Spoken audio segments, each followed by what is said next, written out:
नमस्ते, अहम शिक्षक राष्ट्रभाषा भाग 3 बहू की विदा एकांकी। बहू की विदा एक सामाजिक एकांकी है। यह एकांकी विनोद रस्तोगी की है। उन्होंने इस एकांकी में यह कहा है कि बेटी और बहू में अंतर नहीं होना चाहिए, दोनों को समान रूप से देखना चाहिए। समाज में प्रचलित दहेज प्रथा की कठोरता पर उन्होंने हमारा ध्यान आकर्षित किया है. பஹு கி விதா மருமகளின் பிரியாவிடை. இது ஒரு சமூக கதை.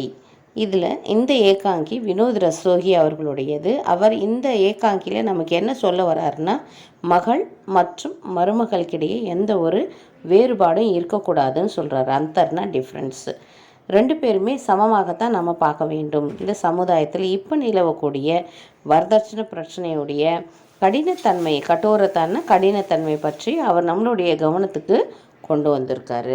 प्रमोद अपनी बहन कमला को पहले सावन पर अपने घर ले जाने आता है, लेकिन कमला के ससुर जीवनलाल नहीं बेचते। वे कहते हैं कि दहेज की रकम 5,000 बाकी है, उसे देकर कमला को ले जाओ.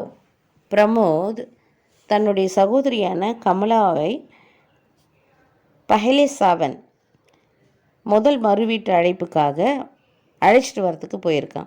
ஆனால் கமலாவுடைய மாமனாரான ஜீவன்லால் அவளை அனுப்புறதுக்கு மறுக்கிறார்.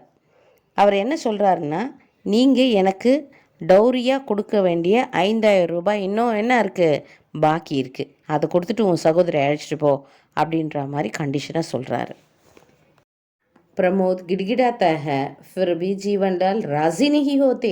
आखिर प्रमोद कमला से कहता है कि वह अपने मकान भेजेगा और 5,000 देकर उसको ले जाएगा. इतने में कमला की सास राजेश्वरी आती है. वह प्रमोद को 5,000 रुपये देने तैयार हो जाती है. इसी समय कमला का पति रमेश आता है. वह अपनी बहन गौरी को पहले सावन पर ले आने गया था, लेकिन उसके साथ गौरी नहीं आया. दहेज की कमी के कारण उसकी विदाई नहीं हुई. अब जीवनलाल की आंखें खुलती हैं. उनको मालूम होता है कि बेटी और बहू में भेद नहीं है. वे कमला को प्रमोद के साथ बेच देता है.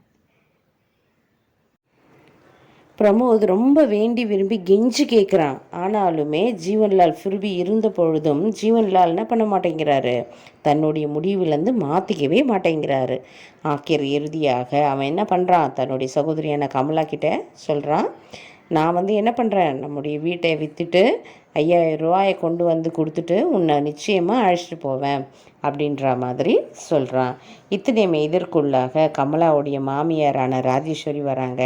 அவங்க பிரமோதுக்கு 5,000 ரூபாய் கொடுக்கறதுக்கு ரொம்ப தயாராகிடுறாங்க. இதே நேரத்தில் கமலாவுடைய கணவன் ரமேஷும் வராரு.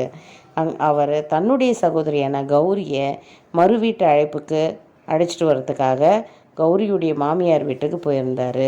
இங்கே என்ன இஷ்யூஸ் க்ரியேட் ஆகிருக்கோ அதே தான் அங்கேயும், அதே டௌரி ப்ராப்ளம் தான் அங்கேயும்.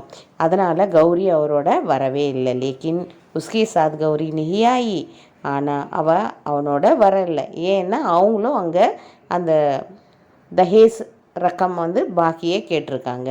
டௌரிக்காக கொடுக்கக்கூடிய பேலன்ஸ் அமௌண்ட்டு 5,000 அங்கேயும் கேட்டிருக்காங்க. ஸோ கொடுக்காத பட்சத்தில் கௌரியையும் இங்கே வர வைக்க முடியல. दहेज की कमी के कारण சேம் ரீசன் தான். தஹேஸ்னா வரதட்சணை குறைவால் அங்கேயும் அவளுக்கு விடை கொடுத்துட்டு வர முடியல. பிதாயின்னா விடை கொடுத்துட்டு வர முடியல. இப்போ ஜீவன்லாலுடைய கண்கள் திறந்தன. நாம் இங்கே ஒரு பெண்ணை என்ன பண்ணோம், 5,000 ரூபாக்காக தன் தாய் வீட்டுக்கு அழைச்சிட்டு போக வந்தவங்களுக்கு மறுப்பு தெரிவித்தோம். அதே மாதிரி கடவுள் என்ன பண்ணிட்டார், நம்மளுடைய பொண்ணை அந்த இடத்துல அனுப்புறதுக்கு மறுப்பு தெரிவிச்சிட்டாரு. ஸோ நம்மளுடைய மகளாக இருந்தாலும் மருமகளாக இருந்தாலும் நம்ம சமமாக பார்க்கணும் அப்படின்றத அவர் புரிஞ்சிட்டாரு. வே கமலா கோ பிரமோத் கே சாத் பேத் தேத்த. இறுதியாக என்ன பண்ணுறான், கமலாவை பிரமோதோட அனுப்பி வைக்கிறான். நன்றி.